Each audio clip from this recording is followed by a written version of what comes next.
Baik, kita mulai aja ya. Assalamualaikum warahmatullahi wabarakatuh. Innal hamdalillah nahmaduhu wa nasta'inuhu wa nastaghfiruh wa na'udzu billahi min shururi anfusina wa sayyiati a'malina. May yahdihillahu fala mudilla lahu wa may yudlil fala hadiya lahu.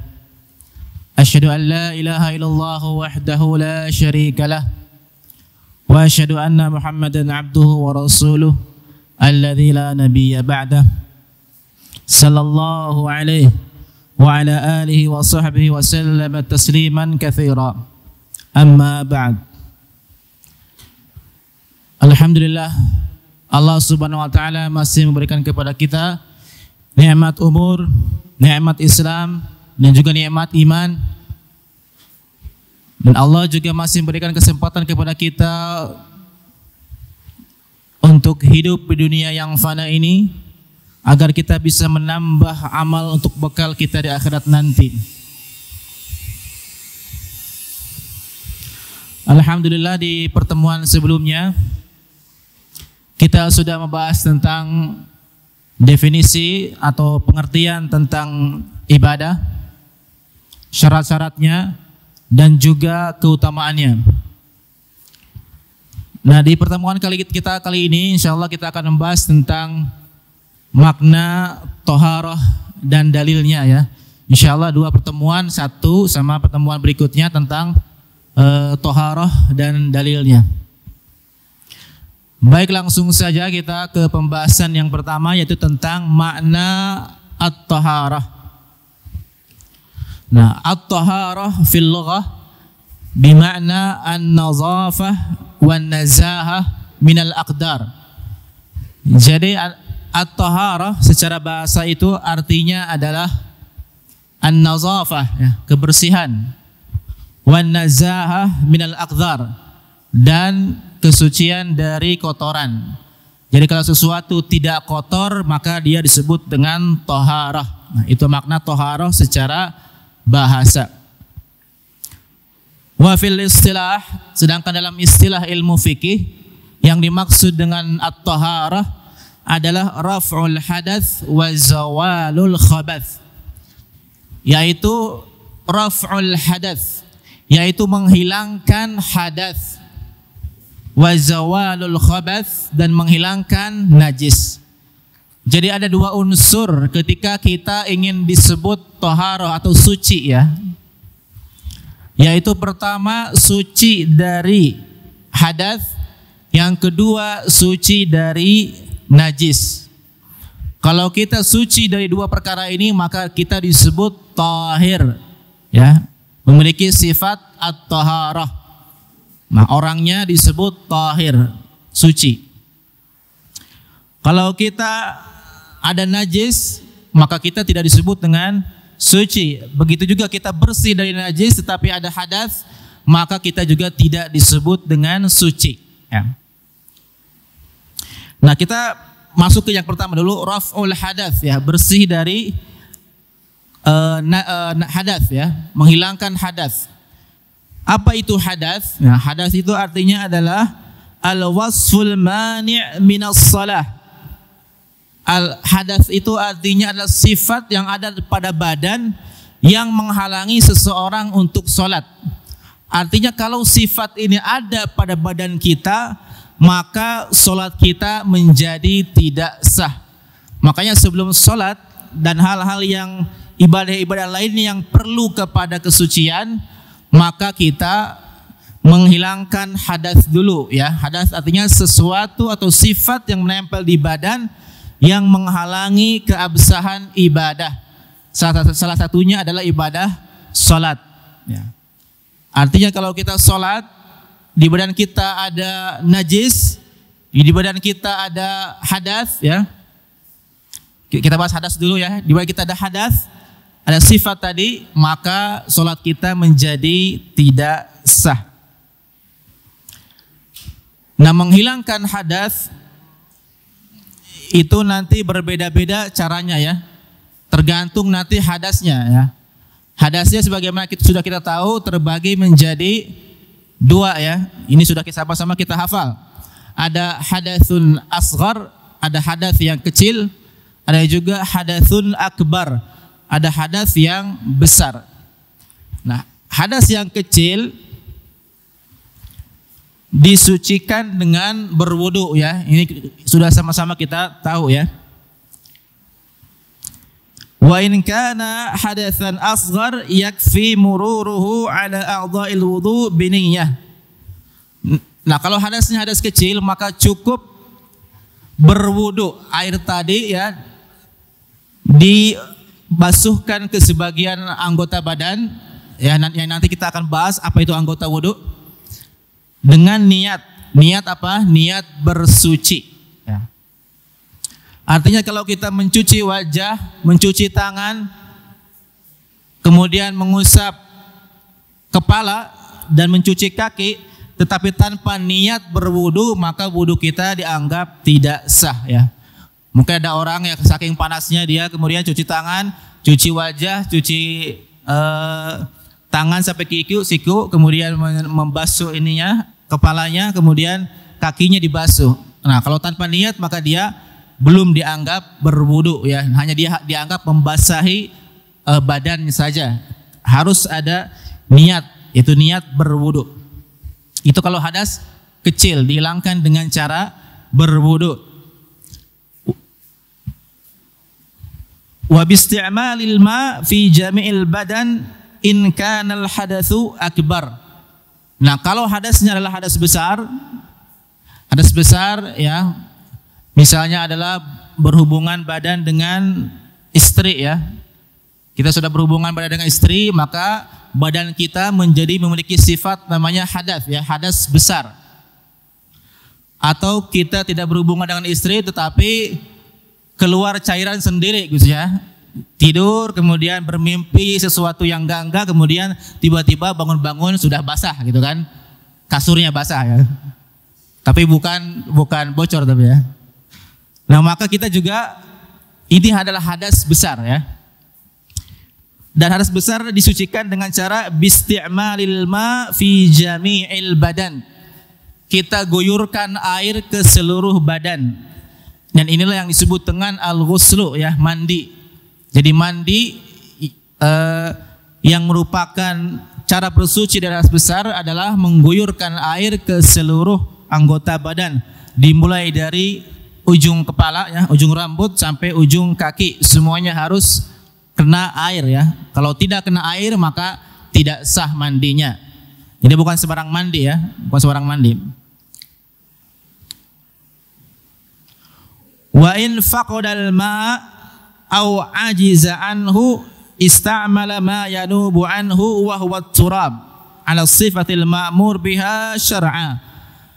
Nah, tadi itu ya hadas kecil dengan wudu, hadas besar dengan mandi, semua itu dengan menggunakan air ya. Nah, bagaimana kalau tidak ada air? Maka di sini dikatakan kalau kita tidak menemukan air ya, air tidak ada, kekeringan ya, dicari pun tidak ada. Atau yang kedua adalah airnya ada, airnya banyak, tetapi kita tidak bisa menggunakan air tersebut ya. Misalnya kita sakit, yang nggak boleh kata dokter nggak boleh kena air, maka kita beralih dari wudu atau mandi ke cara yang ketiga, yaitu dengan menggunakan at-turab, menggunakan tanah ya, ala sifatil ma'mur biha syar'a, sesuai dengan tata cara yang diperintahkan oleh syariat, yang insya Allah nanti akan kita bahas seperti apa tayamum yang benar ya. Ini baru muqaddimah ya. Jadi intinya kita menggunakan tanah kalau air tidak ada, atau ada air tetapi kita tidak bisa menggunakan air tersebut. Bisa jadi karena sakit ya, sakit kita bertambah, atau karena lukanya kita parah ya, kata dokter gak boleh kena air, kalau kena air bisa bahaya. Nah, maka kita beralih ke cara yang ketiga, yaitu tayamum ya, dengan menggunakan tanah, tidak lagi menggunakan air ya. Itu ya potongan yang pertama dari toharoh raf'ul hadas, menghilangkan hadas, yaitu sifat yang menempel di badan karena telah melakukan sesuatu. Kayak misalnya tadi hadas kecil, melakukan buang air kecil, buang air besar, hadas besar seperti berhubungan suami istri dan lain sebagainya. Ya. Kemudian kita masuk ke potongan yang kedua, wazawalul khabath, ya. Bagian kedua dari toharah, dari bersuci adalah menghilangkan najis. Wal murad zawalun najasah minal badan wal thawb wal makan. Menghilangkan najis dari badan, pakaian dan tempat. Jadi kalau tadi hadas itu hanya ada di badan, maka najis ini harus dibersihkan pertama dari badan, yang kedua dari pakaian, yang ketiga dari tempat. Ya, pakaian maksudnya baju, celana atau sarung atau juga peci, semua yang kita pakai ya, itu maksud termasuk pakaian. Harus bersih dari najis ya. Makanya kalau kita sebelum sholat perhatikan apakah ada najis atau tidak yang menempel di pakaian kita, kemudian di badan kita. Kemudian terakhir wal makan, di tempat yang akan kita jadikan tempat sholat. Ya, kita mau sholat di sini, maka perhatikan di depan ada najis atau tidak. Ya, kalau ada bersihkan atau pindah ke tempat lain yang suci. Ya, jadi perlu diperhatikan najis di badan, pakaian dan tempat.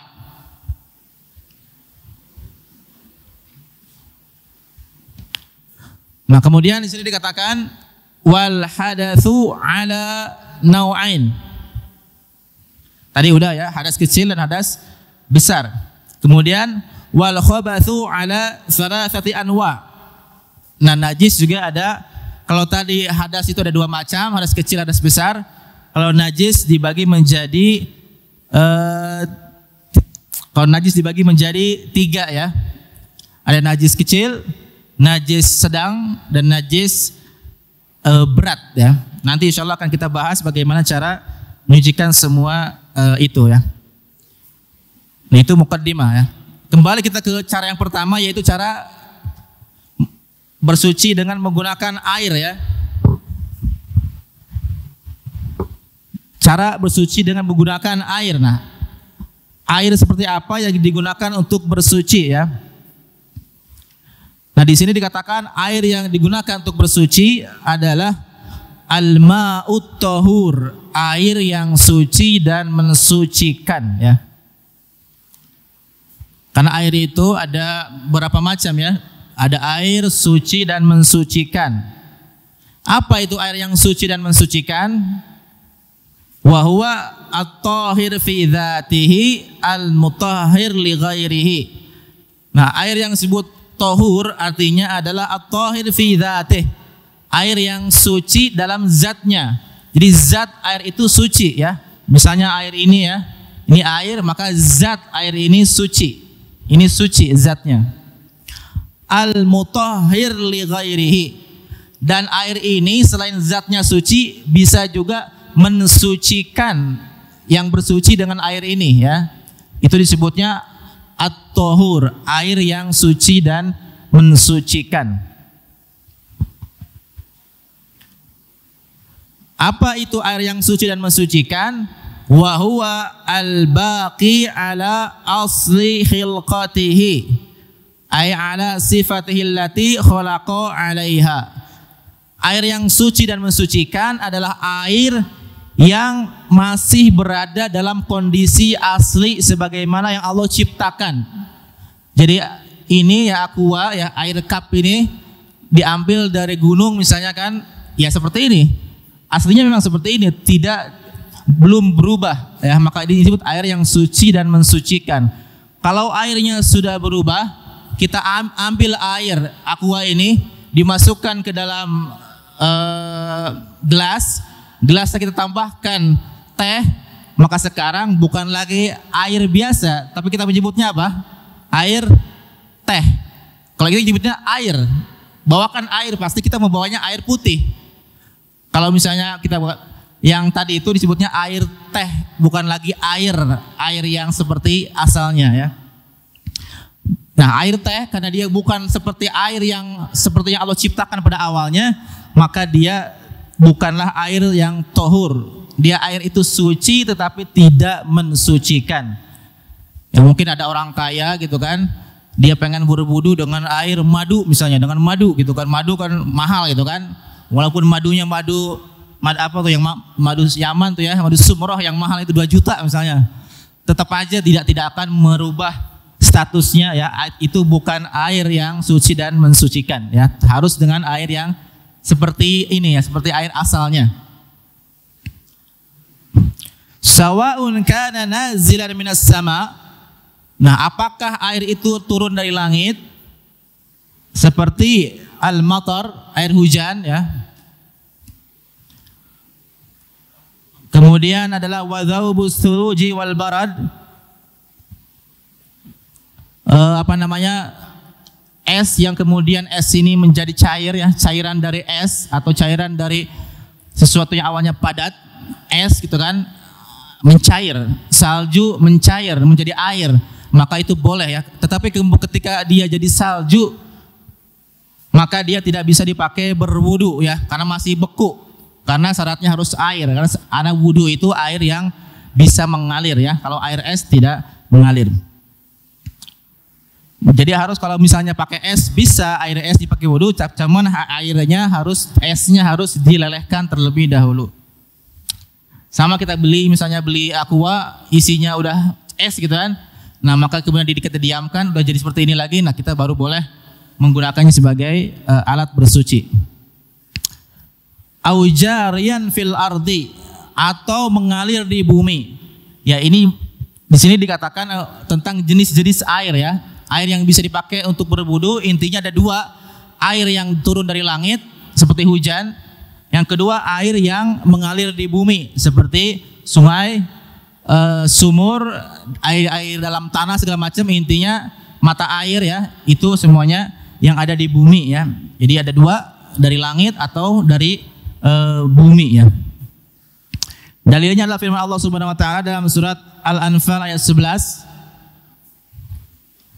Wa yunazzilu 'alaikum minas sama'i ma'an liyutahhirakum bihi. Allah menurunkan untuk kalian dari langit air agar Allah menyucikan kalian dengan air tersebut. Jadi di sini Allah menyatakan bahwa Allah menurunkan air, yang dimaksud adalah air hujan, untuk menyucikan manusia. Nah, dari sini bisa diambil kesimpulan bahwa air hujan bisa dipakai untuk bersuci ya. Kalau hujan kemudian airnya kita tampung di ember, kemudian kita bersuci dengan air tersebut, maka itu dibolehkan. Wa liqoulihi ta'ala wa anzalna minas sama'i ma'an tahura. Allah juga berfirman, dan kami turunkan dari langit air yang tahur, air yang suci dan mensucikan ya. Nah, di sini apalagi lebih jelas ya. Air hujan disebut ma'an tahura, air yang suci dan mensucikan ya. Artinya mensucikan bisa dipakai untuk berwudu, mandi dan menghilangkan najis ya. Itu terkait dengan air yang dipakai untuk bersuci ya. Nah, kemudian bagaimana kalau air tadi terkena oleh najis ya? Al-ma'u idza khalatat najasatun faghayyarat ahada awsafihi tsalatsah fahuwa najisun bil ijma'. Nah, kalau ada air kemudian air ini terkena oleh najis ya, air masuk ke dalam ember air ember dimasuki oleh najis gitu kan. Kemudian sifat air yang 3 itu berubah. Apa itu sifat air yang 3? Pertama adalah rihuhu, baunya.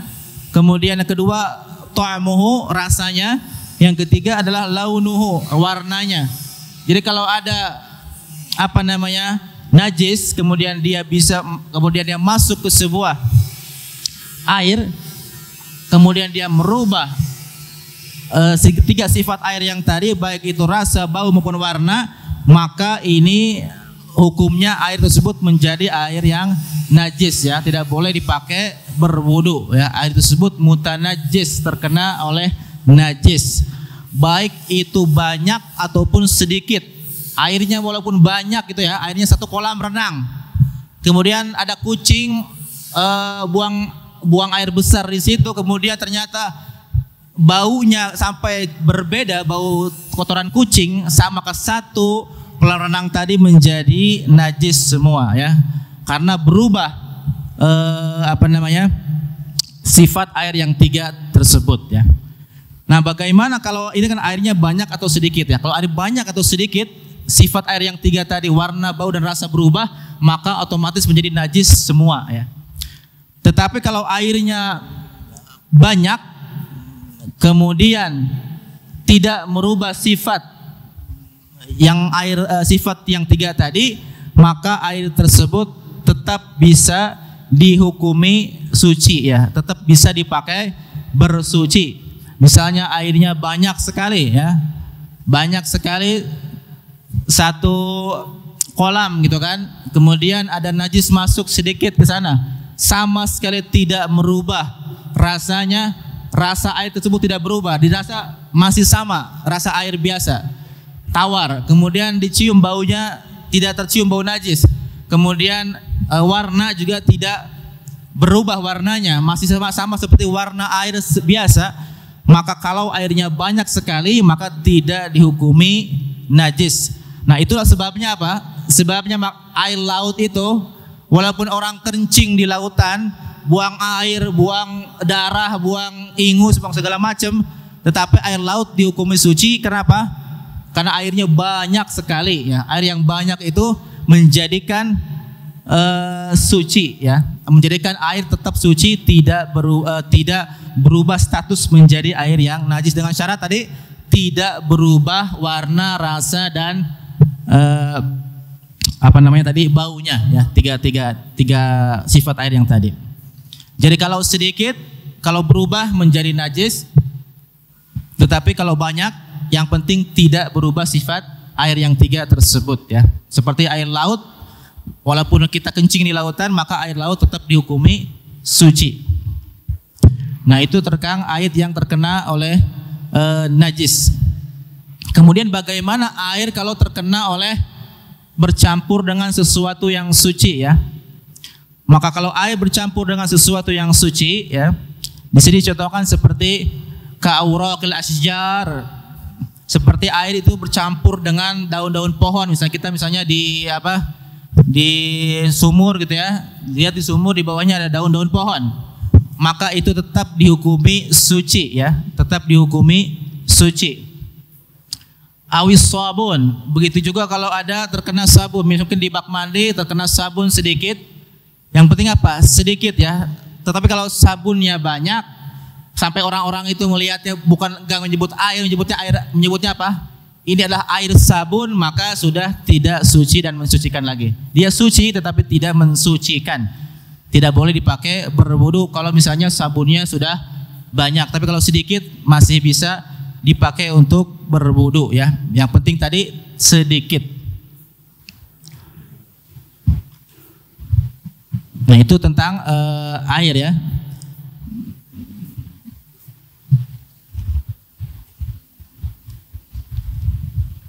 Nah, kemudian kita masuk ke pembahasan yang berikutnya, yaitu tentang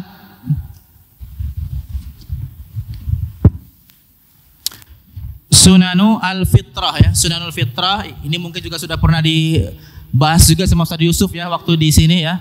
Ada sunnah-sunnah fitrah, mungkin pada masih ingat ya, pada mencatat mungkin di bukunya. Sunnah-sunnah fitrah ya. Artinya hal-hal yang disunahkan untuk demi menjaga kebersihan yang sesuai dengan fitrah manusia. Nah, di sini ada dikatakan khamsun minal fitrah.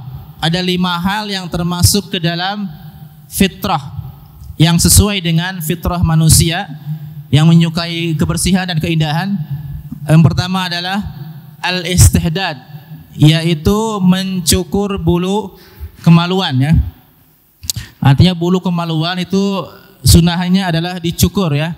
Jangan sampai dibiarkan panjang gitu ya, sampai menutupi gitu ya, atau dicukur ya, dicukur sampai bersih ya, dicukur. Itu disunahkan seperti itu ya. baik laki-laki maupun perempuan ya.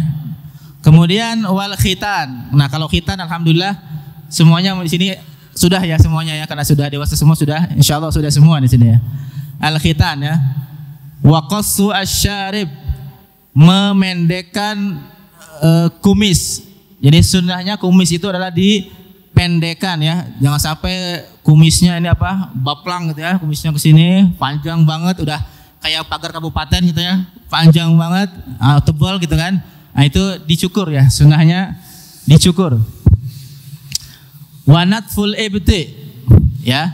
Kemudian yang berikutnya adalah mencabut bulu ketiaknya. Bulu ketiak juga jangan dibiarkan banyak, tetapi dicabut. Nah, kalau dicabut sakit ya mungkin dicukur, silakan ya. Yang penting adalah kalau teks hadisnya adalah wanatful ibti, dicabut ya. Mungkin pakai tangan boleh, pakai apa namanya tuh yang alat-alat tuh. Namanya apa ya? Ada alatnya kan ya? Nah, alatnya itu apa namanya, lupa saya namanya. Pakai apapun ya, yang penting ya yang gitu ya buat nyabut ya. Yang penting dicabut. Kemudian adalah wataklimul adhafir, menggunting kuku ya. Ini mungkin sebagian masih ada yang suka memanjangkan kuku, mungkin nggak semua ya, kadang-kadang jempolnya dipanjangin gitu ya. Kadang-kadang ininya nih, kadang-kadang ininya biar apa? Biar ini katanya biar ngambil sesuatu gampang katanya kan. Nah, itu sunnahnya adalah digunting ya, digunting ya. Jangan sampai dipanjangkan, tapi digunting. Ya, itu berkaitan dengan sunnah-sunnah fitrah ya. Nah, kemudian di hadis yang lain, kalau tadi 5, hadis lain ada yang menyebutkan 10 ya. 5 yang tadi ditambah dengan yang lainnya wa'ifa'ul lihyah, yaitu dengan membiarkan janggut apa adanya. Jadi janggut itu dibiarkan apa adanya, dipanjangkan atau dibiarkan apa adanya, tidak dipotong ya. Itu termasuk sunnah-sunnah yang sesuai dengan fitrah manusia. Jangan sampai kebalik ya, janggutnya dipotong, kumisnya dipanjangin ya, kayak mungkin orang-orang sana gitu ya. Kemudian wasiwak, bersiwak ya. Kalau dulu bersiwak, Nabi itu bersiwak dengan siwak ya namanya. Ada siwak ya dari akar pohon ya, mungkin dijual juga, masih ada di toko-toko herbal tuh siwak. Nah, kalau sekarang bisa siwak boleh juga, bisa juga diganti dengan yang fungsinya sama seperti siwak, seperti sikat gigi atau mungkin yang lainnya yang sama seperti fungsinya sama seperti siwak. Yang intinya adalah membersihkan gigi dan mulut. Kemudian adalah wastinsyaqul ma, menghirup air ke dalam hidung ya. Ketika kita berwudu, kita disunahkan menghirup air ke dalam hidung ya. Jadi masukin ke hidung, diserot sampai sini, kemudian dikeluarkan lagi ya. Nah, itu namanya istinsyaq. Disunahkan seperti itu ya. Kecuali kalau sedang berpuasa ya. Kalau sedang berpuasa, kita justru dimakruhkan melakukan istinsyaqnya sampai dalam ya. Maksudnya cukup di luar dikit saja. Jangan sampai dalam. Kalau hari-hari biasa harus disunahkan sampai dalam ya. Tapi kalau puasa justru makruh. Justru yang sunnah adalah sedikit saja ya. Yang penting ada. Yang jangan sampai ke dalam. Kenapa? Karena takutnya terlalu dalam sampai kemudian masuk ke dalam kerongkongan, akhirnya membatalkan puasa. Kemudian yang berikutnya adalah wa ghaslul barajim, menyelang-nyelangi ini apa namanya, yang daerah-daerah yang di apa namanya di sini nih ya, hal-hal yang kalau berwudu kemudian ada yang di sininya nih, yang garis-garisan di sini, nah kita selat-selati, jangan sampai tidak terkena air wudu ya, air wudu sebelah sini yang ada kerutan-kerutan di sana ya, baik di tangan maupun di kaki. Kemudian yang terakhir adalah wantiqasul ma, yaitu adalah istinja ya. Istinqasul ma ya istinja atau cebok kalau bahasa kitanya ya. Cebok setelah buang air kecil maupun buang air besar ya. Itu termasuk sunnah atau perbuatan-perbuatan yang sejalan dengan fitrah manusia ya. Nah, kemudian kita masuk ke yang berikutnya, yaitu tentang wudu ya. Ya, bersuci yang pertama yaitu tadi berwudu ya. Al-wudu'u lughatan mushtaqun minal wadha'ah wa hiya al-husnu wan nadhafah. Jadi wudu secara bahasa artinya adalah al-husnu, keindahan, wan nadhafah, kebersihan. Jadi wudu artinya indah dan bersih. Itu secara bahasa ya. Kalau secara istilah dalam ilmu fikih yang dimaksud wudu adalah isti'malul ma fil a'dha'il arba'ah. Membasuhkan air ke anggota wudu yang 4 ya. Wahyal wajhu wal yadan wal ra'as wal rijlan, yaitu wajah, kedua tangan, kepala dan kedua kaki. Ada sifah makhsusah fi syar'i, berdasarkan tata cara tertentu yang ditentukan oleh syariat. Ala wajhi ta'abbud lillahi ta'ala, dengan niat untuk beribadah kepada Allah Subhanahu wa ta'ala. Yaitu definisi berwudu ya secara istilah. Sekarang hukumnya. Wa hukmuhu annahu wajibun 'alal muhdits idza arada as-shalah wa ma fi hukmiha qat tawaf wa massil mushaf. Wudu itu hukumnya adalah wajib bagi orang yang berhadas. Ya, idza arada shalah wa ma fi hukmiha. Kalau kita ingin salat. Jadi kalau kita berhadas, kemudian kita ingin salat atau ingin melakukan sesuatu ibadah yang sama hukumnya seperti salat ya. Seperti apa? Maksudnya harus wudu. Ada juga ibadah lain selain salat yang harus wudu. Misalnya di sini disebutkan kat tawaf. Seperti tawaf ya, mengelilingi Ka'bah. Walaupun itu bukan salat tetapi dia mirip dengan salat, diserupakan dengan salat, yaitu harus berwudu terlebih dahulu. Kemudian contoh yang kedua, wa massil mushaf, memegang mushaf Al-Qur'an ya. Kalau kita berhadas kemudian kita ingin memegang mushaf Al-Qur'an maka juga berwudu ya. Itu hukum. Kemudian kita berlanjut ke dalil wudu ya. Dalil wudu ini disebutkan dalam surat Al-Maidah ayat ke-6 ya. Surat Al-Maidah ayat ke-6. Allah Subhanahu wa taala berfirman, ya ayyuhalladzina amanu, wahai orang-orang yang beriman, idza qumtum ilas salati, kalau kalian ingin melaksanakan salat, fagsilu wujuhakum, maka pertama basuhlah wajah kalian. Wa aydiyakum ilal marafiqi, dan tangan-tangan kalian sampai siku. Wamsahu biru'usikum, dan usaplah kepala kalian. Wa arjulakum ilal ka'bain, dan kaki kalian, dan basuhlah kaki kalian ilal ka'bain, sampai kedua mata kaki ya.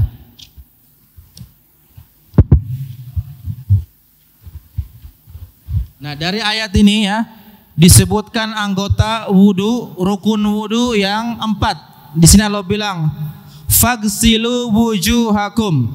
Jadi pertama, rukun wudu yang pertama adalah mencuci wajah. Dan wajah itu adalah dimulai dari awal tumbuh rambut dari atas di sini sampai ke ini apa namanya ini? Dagu ya, akhir dagu sini, bawah dagu. Itu dari atas ke bawah. Kalau dari lebarnya adalah dari kuping sini sampai ke kuping sini ya. Itu wajah. Di semua bagian wajah harus terkena dengan air. Kalau tidak semua maka wudunya tidak sah ya. Nah, disunahkan ketika wajah apa? Madmadah. Disunahkan ketika yang wajibnya rukunnya wajah, maka sunahnya adalah madmadah, berkumur-kumur, kemudian istinsyak, memasukkan air ke dalam hidung kemudian kita keluarkan kembali ya. Itu sunahnya 2, wajibnya 1. Kemudian rukun yang kedua, wa aydiyakum ilal marafiq, membasuh tangan sampai sikut ya, sampai siku, dari tangan sini sampai siku sini ya. Rukun yang ketiga, mashur ra'si kullih mal udhunain, mengusap seluruh kepala termasuk telinga ya. Jadi kita usap seluruh kepala. Nah, kalau kita usap dari depan, kemudian ke belakang, balik lagi ke depan. Nah, kemudian dilanjutkan dengan ini apa? membasuh kuping ya, kuping dari sini kemudian begini dan seperti ini ya. Kemudian yang keempat, ghaslur rijlain ilal ka'bain. Allah bilang wa arjulakum ilal ka'bain, mencuci kaki sampai kedua mata kaki.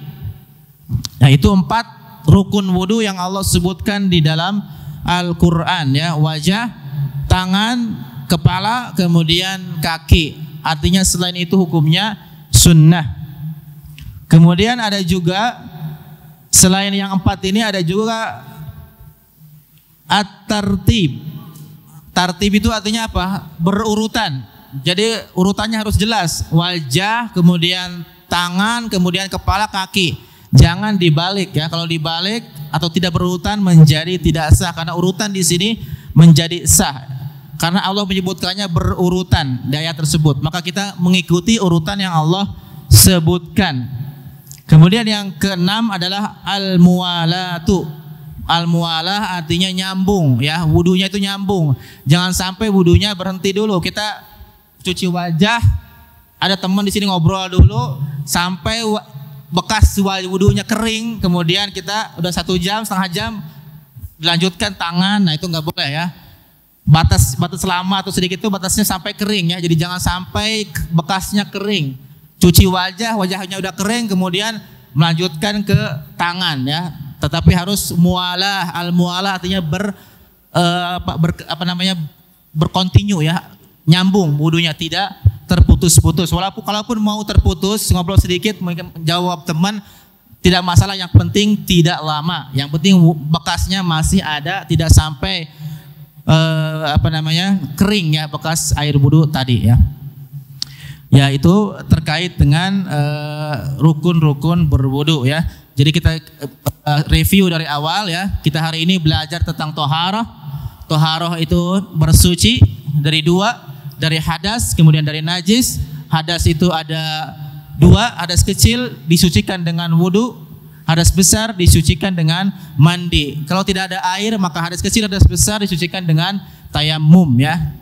Kemudian najis itu ada 3, insya Allah nanti dijelaskan rinciannya. Kemudian tadi berwudu ya, kita masuk berwudu dengan Allah, dalilnya ada surat Al-Maidah ayat 6.